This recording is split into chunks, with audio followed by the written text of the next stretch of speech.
I said, work's made for us. We're not made for work. And I said, when you get up in the morning, the fact that you can do something you love to do, you're a winner. But I said, you made a mistake. You think you go to work to earn money. That's not how you earn money. Working's the worst way to earn money.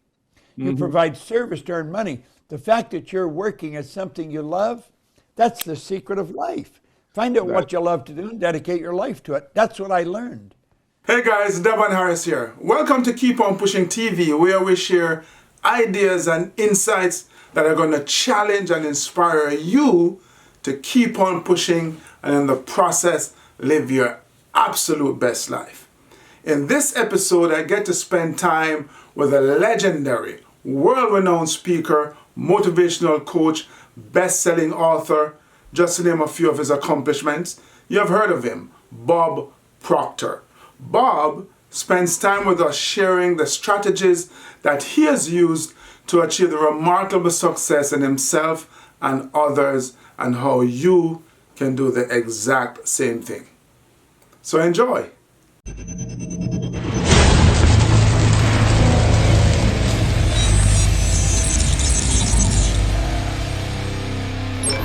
This is Keep On Pushing TV with Devon Harris.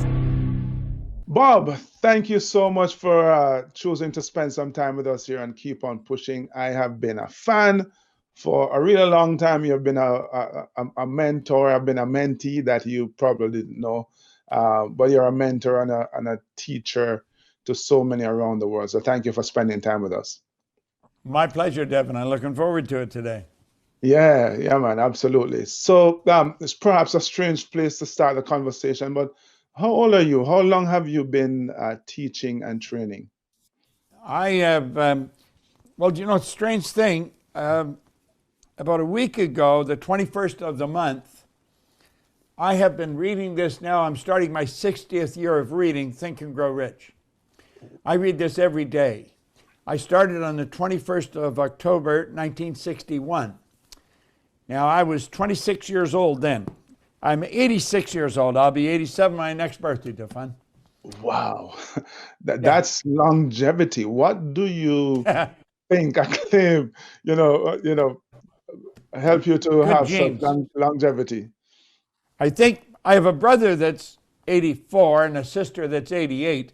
We're all working and we're all going strong, and we just put it down to the genes from my mother. I had a wonderful mother. I think mothers are super important, and mine was very important. And we just keep on going. That's all. Keep on pushing, I think. Isn't that the idea? Well, so I get it. I get the genes help you to, live long. I'll give you that, and I'll give your mom that.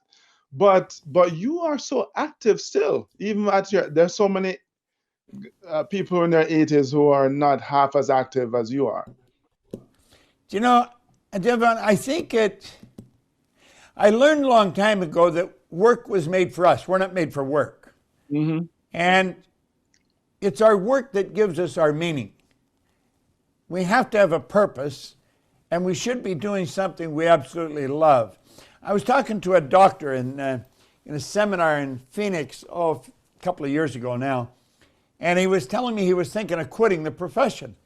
And I said, why were you going to quit? Well, he said, you got to put in more time to earn less money. He said, the medical profession's all messed up. I said, well, that's probably true. But I said, why did you become a doctor? Well, he said, I love it. Well, I said, if you never got any pay, you're ahead of the game because you're doing what you love. I said, work's made for us. We're not made for work. And I said, when you get up in the morning, the fact that you can do something you love to do, you're a winner. But I said, you made a mistake. You think you go to work to earn money. That's not how you earn money. Working's the worst way to earn money. You provide service to earn money. The fact that you're working at something you love, that's the secret of life. Find out what you love to do and dedicate your life to it. That's what I learned. That is the secret there, right there. Purpose, having a purpose. Well, you know, in the morning. I went in around 1966, I guess it was. I was listening to Earl Nightingale's records. I had been listening to them since 1961. And I was in a sales meeting one day, and I said, I would love to meet him. And one of the salesmen says, no, you wouldn't. I said, what do you mean I wasn't? He said, if you'd like to meet him, you go and meet him. And I thought, damn, you're right. So I got on the phone and I phoned, and I got an appointment. Now, Earl was the most listened to man in the history of the broadcasting industry at the time, so there was a lot of people that wanted to meet him, you know. Any rate, I met him for an hour, and when I was leaving, I said, Earl, what's the big deal? What is really the secret? Well, he said, there isn't any secret, Bob. He said, the secret to enjoying a happy life is figuring out what you love to do and dedicate your life to it. He said, the problem with most people is they don't know what they love to do. Mm-hmm. Well, at that moment, I got really turned on. I knew exactly what I'd love to do. I would love to do what he was doing, and I made up my mind I was going to. And I went back 2 years later, I was his vice president of sales. Indeed. And I've been doing what I love ever since. I love what I'm doing. I wake up every morning. Let's go back a little bit.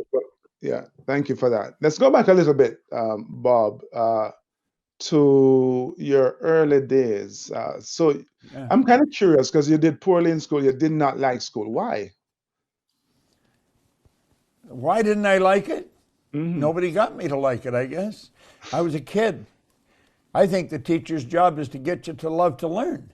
Mm-hmm. And my teachers never got me to do that.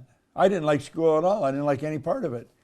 And as soon as I could leave, I was gone. I was, 15. See, around our house, around our family, the idea was, are you going to go? And when you got to a certain age, I said, no, I'm not going to go. So I was out. I just changed the question. I changed one question in our family, Devon, and we changed the whole breed. I didn't ask them if they were going to go. I asked them where they were going to go. Mm-hmm. And they all went through school. I got them to enjoy learning, to love it. And I think that's one of the secrets of life. You know? So, we know of your tremendous success, and we're going to talk about education in a minute. But so you left high school at 15, not educated. And I think you're demonstrating that, your past have absolutely nothing to do with what you can accomplish in the future. Gosh, if people would only learn that, Devon, that's exactly right. It has nothing to do with what's going on in the future. And the past is the past. I think we're taught, let the dead bury the dead. And we should. We're living now, and we should enjoy life now. Life is phenomenal, but we've got to make it that way. It doesn't just happen, Right. So what are some of the, tools, strategies, the secrets that you have used over the years, Bob, to create a phenomenal life? Well, I fell in love with the idea of learning. You see, I met a man when I was 26, Devon, and he said to me, he said, Bob, do you ever read anything? And I said, no, I can't read. Now, that wasn't true. I could, but not well. I found out later that I read about as well as most people. I think the average person reads at about a grade 7 level. And that's because we learn to read by the time we're in grade 7, and we never improve upon the skill from that point on. So he gave me this book. He said, listen, the man that wrote this book was mentored by wealthiest man in the world, possibly the first billionaire, Andrew Carnegie. And he said, Napoleon Hill is the author. He spent his whole life studying to put this book together.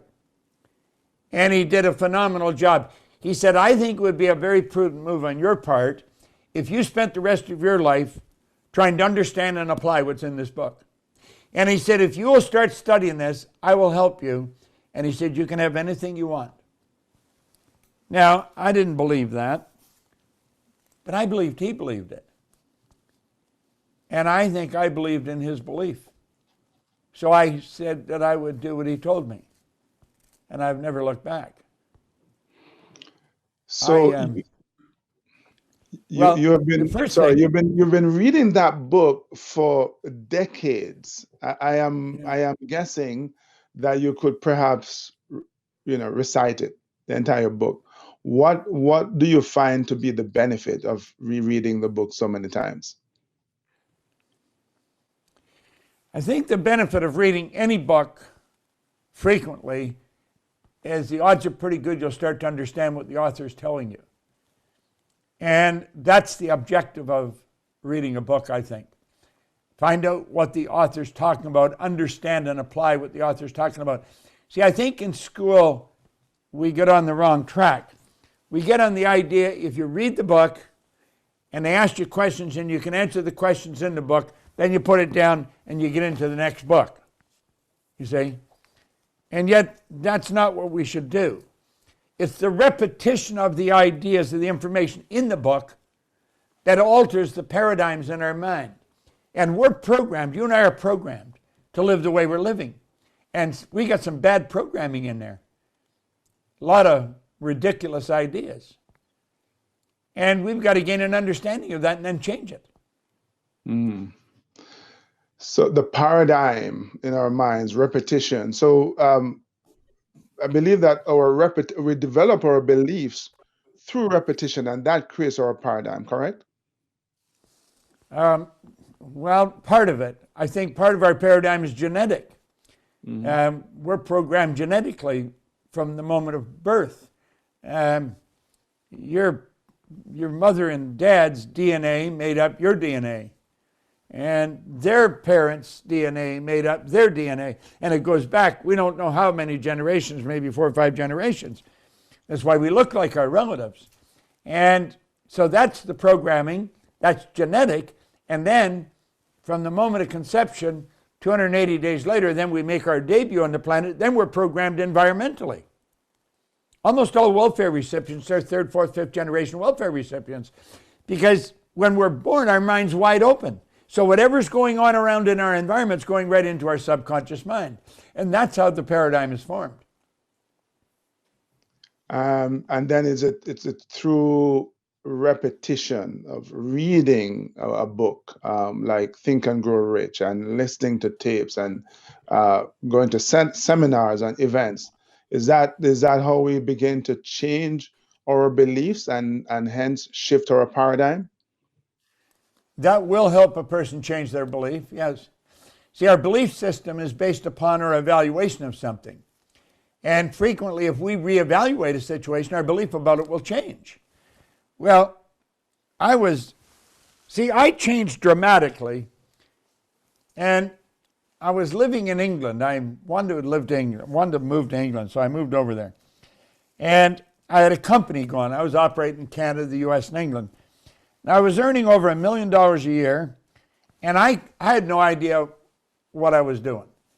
I was in an office cleaning business. I started cleaning offices, and I opened offices in Toronto, Montreal, Boston, Cleveland, Atlanta, and London, England. And I was living a very ridiculous way. I mean, I was totally irresponsible. I would go down to the Playboy Club and play roulette. I didn't care if I lost because I knew how to earn more money. And one day I thought, this is not right. I'm doing something here that doesn't make sense. And then I started to ask myself, how come my life changed so dramatically? Because it was over just a 4 or 5 year period. The change was just ridiculous. And I started to think.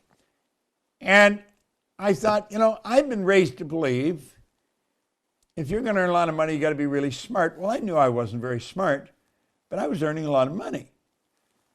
Then I was raised to believe if you're going to get a good job, you have to have a good formal education. I didn't have a good formal education. I didn't have hardly any. And I didn't have a good job. I owned the whole company. So I started to think, is anything that I've been taught accurate? And I started to study, and I couldn't figure out how I changed. It took me 9.5 years to figure out why did Bob go from being flat broken in debt all of a sudden to be reasonably wealthy and fairly successful. And it took me 9.5 years to figure it out. Well, when I figured it out, then all I wanted to do was teach it. And that's all I've done. So earlier you mentioned that your mentor told you, hey, go read this book. If you read this book for the rest of your life, you'll find success.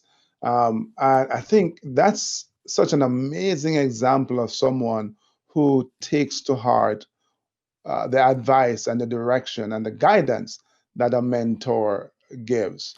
Because you're flat broke, as you said, and in 5 years, you're able to change your life, starting with the advice that your mentor gave you. Yeah. Now, talk to me a little bit about your mindset in that first year, first 6 months after you met your mentor, you started reading, you were still in debt, and you started your cleaning company. Well, you see, I was reading this. Scott, give me that recording, please, the record player. I was reading this book, and then I found Earl Nightingale had condensed the book and narrated it onto a record. I got these records, and I played this.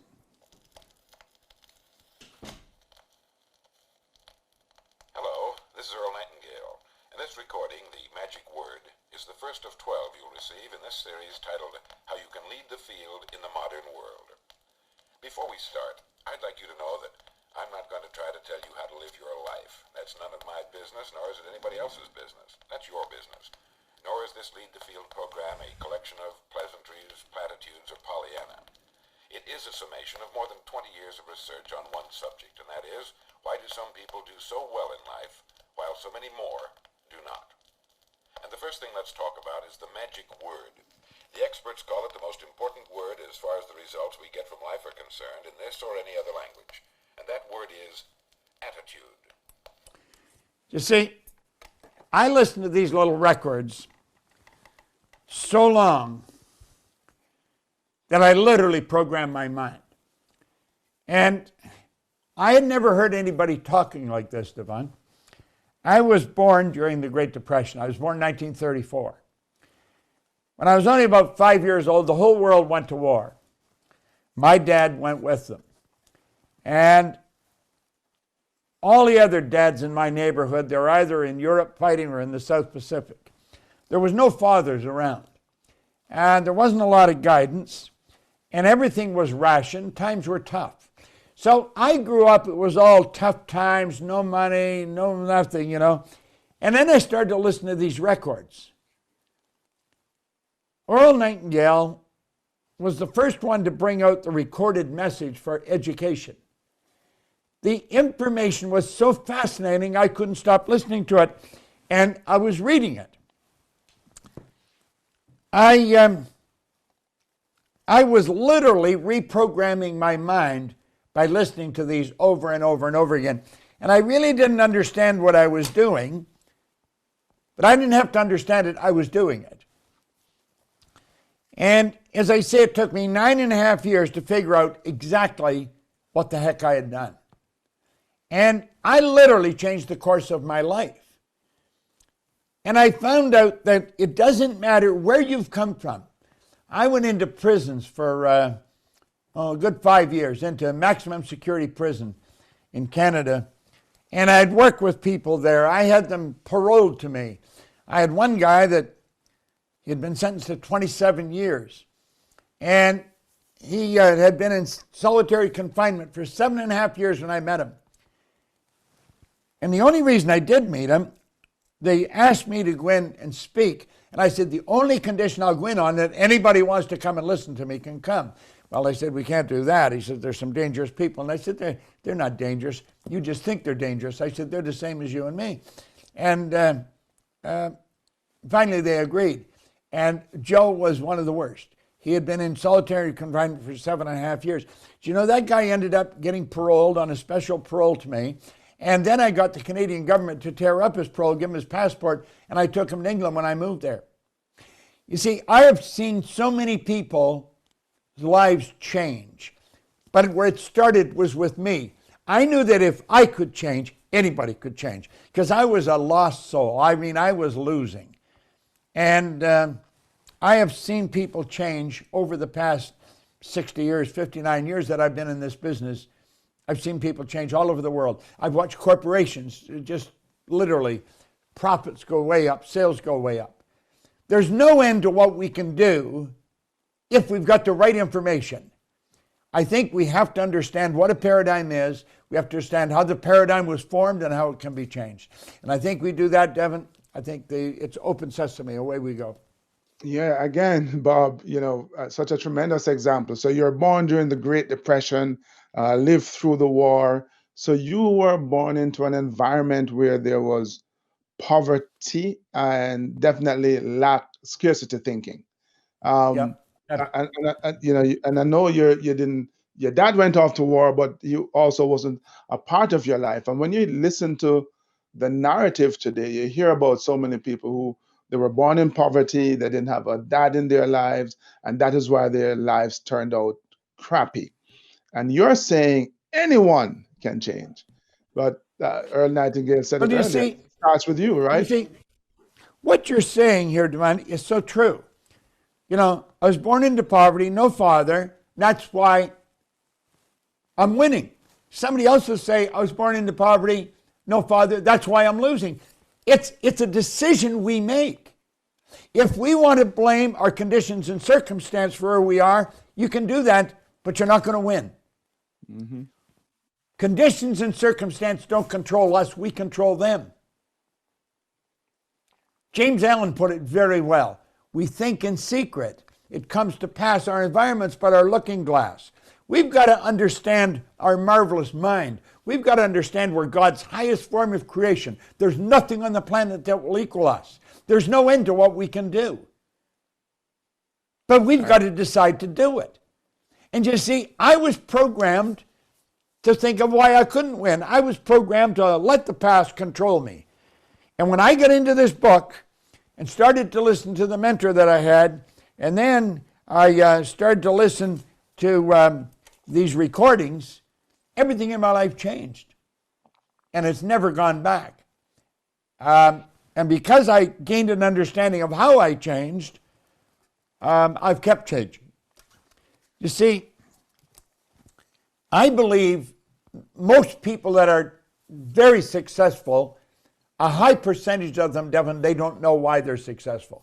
They're what you call an unconscious competent. They're doing the right thing, but they can't tell you what it is. They'll say, well, it's this or it's that. It's none of those things. It's what's going on inside of them.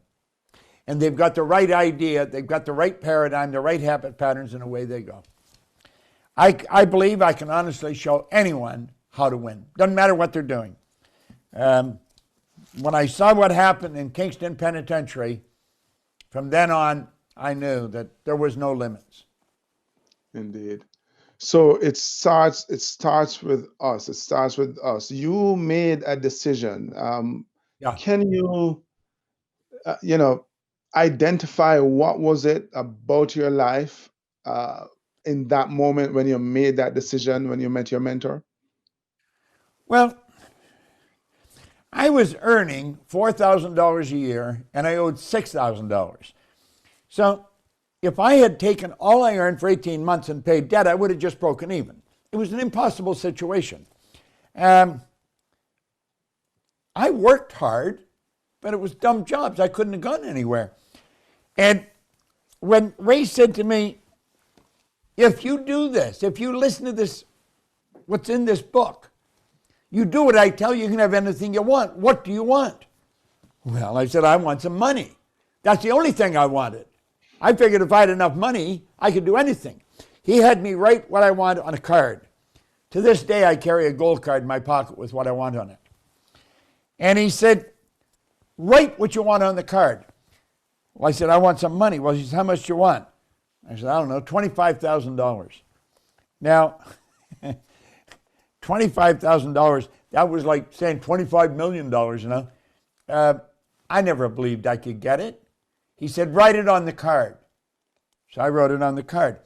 And I wrote on the card by New Year's Day of 1970, I would have this $25,000. I wrote that in 1961. I gave myself a decade to do it. And he said, keep reading the card. I didn't believe it. But I've learned something else. If you read a lie often enough, you're going to believe it. Hitler proved that too. Yeah. If you hear a lie often enough, you're going to start to believe it. Well, I started thinking about earning money when I was reading this card. You say, well, weren't you thinking of that before? No, I was thinking of debt. See, if a person's goal is to get out of debt, Evan, they're going to stay in debt forever. That's a bad goal. And so I was thinking about earning money. I heard people talking about it. And I heard a guy, his name was Al Phillips. I remember his name like I just heard it today. He said, there's good money cleaning floors. I said, I'm not proud. I'll clean floors. He said, but you got to clean them for yourself. Otherwise, you're not going to earn any money. And so he told me where to get a used bucket, mop, and used floor machine. And I had to borrow $1,000 to get them. I wouldn't have lent me money. I mean, it's not that I was dishonest and wouldn't pay people back, it's that I never had enough money to pay them back.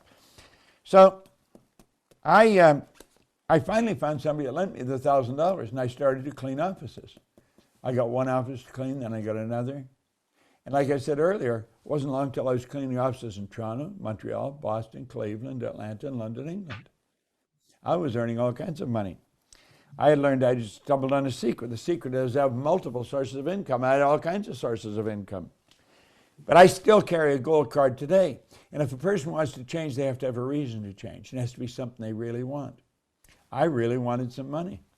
Mm-hmm. I was tired of always being broke. But the card, as I'm listening to you, and as you wrote down what it is that you wanted, so first of all, you had to become very clear about what you want, right? It wasn't just that you wanted some money, you wanted $25,000. You got to be specific. Yeah. Mm-hmm. And I wrote it on the card. Now, what happens, see, the card doesn't have magic. The card is a symbol. When I wrote it on the card, if you write something down, you make an impression upon your mind. You impregnate a group of cells in your brain with the picture of what you're painting in words. And that's what a goal is. A goal is a picture painted in words. And as you write it down, you impregnate the picture into cells in your brain.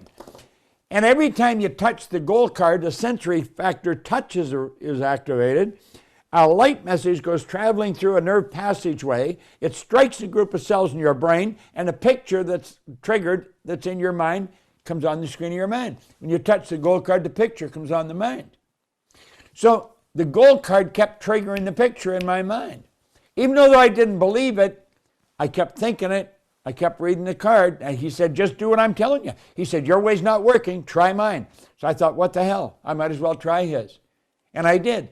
Well, it wasn't long until I had the $25,000. In fact, within a year, I was earning $14,500 a month. Now, if you annualize that, that's $175,000 a year. I hadn't earned $175,000, but I was earning by the month, and it kept going up, and it never stopped. So so basically, you're building, and what you're telling us to do is to build an image in our mind of what it is that we want to achieve. You got that idea. That's right. That's exactly right. And until a person does that, Devon, you're not going to change anything. You see, changing your personality, changing your habit patterns is not an easy thing to do. Ask anybody that's ever gone on a diet, they'll tell you, because they failed 90% of the time. So changing is not easy to do. You have to have a real good reason to do it. And he really convinced me that I could earn some money. I didn't believe it, but I believed him. Mm-hmm. And you've got to have something that you really want. You'll never get a person. I have people ask me, how do I get employees to do this, or how do I get my kids to do that? I said, you'll never get anybody to do anything unless you find out what they want and then help them get it, show them how to get it. Indeed. So you wrote a book. We're talking about money. You went from being $6,000 in debt, wanting to earn $25,000, have $25,000. You went up to, making $1 million a year. You wrote a book, You Were Born Rich, right? Is that the case with all of us? We're born rich. I heard you say we're all born rich, but we're short of money. That's it. Explain that. There's the book. You're born rich. Most people are just a little short of money. You see, we've got phenomenal talent and ability within us. We are God's greatest creation. Think of this, Devon. We're the only creature on the planet that's totally disoriented in our environment. All the other little creatures out there are completely at home in their environment. They blend in. They operate by instinct, which is perfect. We had instinct removed, and we've been given higher faculties. We've got perception, the will, reason, imagination, memory, and intuition. Those are higher faculties. They give us the ability to create our own environment. Animals don't do that. They blend in with their environment. We're the highest form of creation. We have been given the ability to create our own environment. The problem with most people is they never learn that. School is not teaching that, unfortunately. Mm-hmm.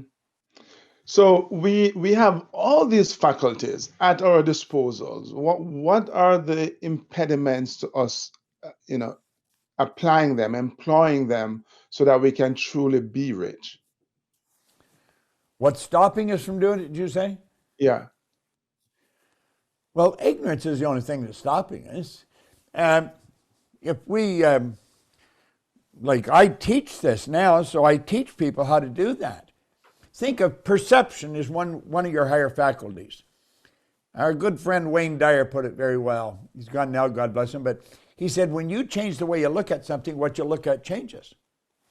If a person has a problem and they take the problem and write it out clear as they can on a piece of paper, put the piece of paper in the center of a table or a desk and sit and look at it and say, now, is that problem in me or is it on the paper? And keep working with it until you get the problem out of yourself on the paper. Then you can look at the problem objectively.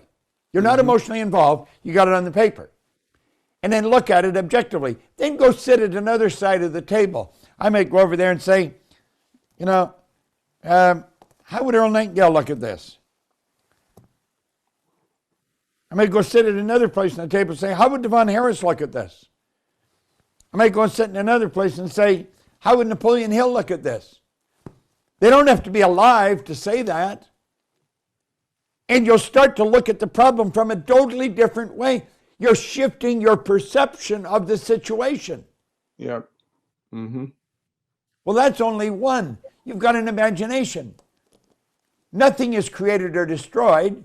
That means everything's already created. It's already here. All we have to do is get in harmony with it. Our imagination takes us from the frequency we happen to be thinking on and move us on to a higher frequency. And when we go on that higher frequency, we can see it. That's where these phones came from. Think. Where did these come from? We've always had the ability to make them. We just weren't aware of it. Indeed. Right. Einstein says that imagination is more powerful than knowledge. And you're right. So we have all this knowledge, awareness. We have this, we know how to make money because we're born rich, I should say. We have the ability to go make the money, but we're not using our imagination to go off and make the money. So as we apply our imagination, Bob, and you just spoke about vibration, is that the same as attraction? When you start vibrating on a certain frequency, you start attracting that which is vibrating on that frequency? Well, attraction's an interesting law. We talked about it a lot on The Secret. A lot of people got wrong information on it. First of all, law of vibration decrees. Everything vibrates. Nothing rests. The walls are moving. They appear to be still, but if you looked at them through a microscope, you'd see the wall, the energy moving. The body in a coffin is moving. It's not dead, it's moving. If it wasn't moving, how would it ever change to dust? Everything in the universe moves, nothing rests. The law of vibration decrees that we live in an ocean of motion. Well, you are on a frequency of thought. The frequency you're thinking of is going to dictate what you attract. You cannot attract something that you're not in harmony with. So you've got to get in harmony with the good you desire. You've got to think it, or you'll never attract it. When we think on a frequency. Now, if we want to move from where we are to where we want to be, we've got to move from this frequency to that. We've got to go and start thinking on that frequency. We got to think like the person we want to become. Do you see, it's all so basic when you understand it, but if you don't understand it, it's all Greek. No one understands it. I understand it now, and I teach it. We think on frequencies, and our thoughts produce our results. It's the way we think that dictates our results. Mm-hmm. I was driving into the studio this morning, and I got behind a garbage truck.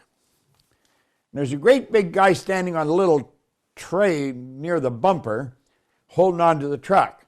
And the truck would stop, he'd jump off, grab the garbage, and throw it in the back of the truck. Put the can back, then get back on, the truck would move away. And it was cold out there, and I thought, that poor guy. The only difference in him and me is in our awareness. He's not aware that he doesn't have to do that. He's not aware that he could be doing what I'm doing. Mm-hmm. The only difference in him and me is in level of awareness. Well, he doesn't know that. And yet he's a grown man. Why doesn't he know that? Because he's never been taught that. We're actually taught people are different, and they're not different. We're all exactly the same. We look different, we sound different, we're different sizes and shapes and everything, but we're the same. We're made from the same form of substance. We are a soul. We don't have a soul, we are one. Mm-hmm. We're an extension, as James Allen said, of a deathless soul. Indeed. We've got everything going for us, Devon. We've got to learn how to utilize this. So, I'm going back, my mind just kind of jumped back to the little gold card you have in your pocket there. So, back in the 60s, you wrote that you wanted $25,000, and you made the point that when you write, you're creating this connection directly to your brain. And you touch your card, you're creating another physical connection. And as you're thinking about it, is what I'm hearing, you begin to vibrate on the same level, basically, as the information you have on your card. You got it. You got it. That's right. So if we want to change our lives, and if we want to access all the riches that we're born with, that's what we need to do to get clear on what that richness look like for us, and start just kind of focus on it, thinking about it, so we can start to vibrate on that same level. That's exactly right. That's exactly right. And then you got to keep doing that. Hi there, I'm Bob Proctor, and I'm tuning in to Keep on Pushing with Devon Harris. It took you, Bob Proctor, 9.5 years to figure out what it is that you have been doing over the years to become successful. So one, what I'm hearing is that, nothing happens overnight, although we live in, I call it the microwave society. People want success like immediately. But you're saying, no, it's going to take you a while to get it. And you figure that out, correct? Well, not necessarily. You see, I made things happen pretty fast. I just didn't know how I did it. I didn't know what I was doing. I couldn't isolate what I was really doing. And so I wanted to learn what happened. And when I figured it out, then all I wanted to do was teach it. Mm-hmm. I don't think a person has to take a long time. I believe I can show a person how to do it faster with understanding. As they understand what they're doing, they would do it faster. Indeed. See, the thing that stops us, the only thing that stops us is ignorance. That's the only problem in the world. There's no other problems except ignorance. It's ignorance that causes all the problems. And ignorance is simply not knowing. Why do we think we're so different? And people do think they're different. It's because they don't know the truth about who they are. Mm-hmm. And as they start to understand the truth, the difference goes away and they start to see the sameness. They don't recognize that they were born rich, that they don't recognize that they have this tremendous ability to become anything that they want to become. So now you teach this through the Proctor Gallagher Institute. Yes. Tell the audience, please, Bob, how can they connect with you to, benefit from the tremendous wisdom that you have to offer? I'll tell you, I'm going to make a gift for anybody that's on your show. we have a program called the Success Puzzle. And anyone that writes to your show can have it. And it's based on Earl Nightingale's definition of success. He said success is the progressive realization of a worthy ideal. Now, I have studied this, as I say, Devon, all my adult life. And I have studied that definition. Earl Nightingale came up with that in 1951. He died in 1969. He never changed a word of it. I got a hold of it in 1961, and I have never changed a word. But I've broken it down and I explain it. It's the progressive realization of a worthy ideal. You've got to feel worthy of the good you desire. That's the way most people look at it. The truth is, it's got to be worthy of you. You're trading your life for your goal. And then an ideal is an idea that you fall in love with. So I've broken this all down, and I've got it on 6 different lessons. So anybody that comes to your show, I will give them a copy of it. Awesome. But anybody wants to contact me, they can go to, well, there you go. You've got that. Scott put that up, did you? Thanks, Scott. If they go to proctorgallagher.com or just go to bobproctor.com, they'll find me. Yeah. All right. bobproctor.com, proctorgallagher.com is where you find the indomitable, the effervescent, evergreen Bob Proctor, with the tremendous experience and wisdom that he has to offer. Bob, you so epitomize the keep on pushing spirit. Thank you so much for spending time with us. It's my pleasure, Devon. I'm very happy to. Thank you again.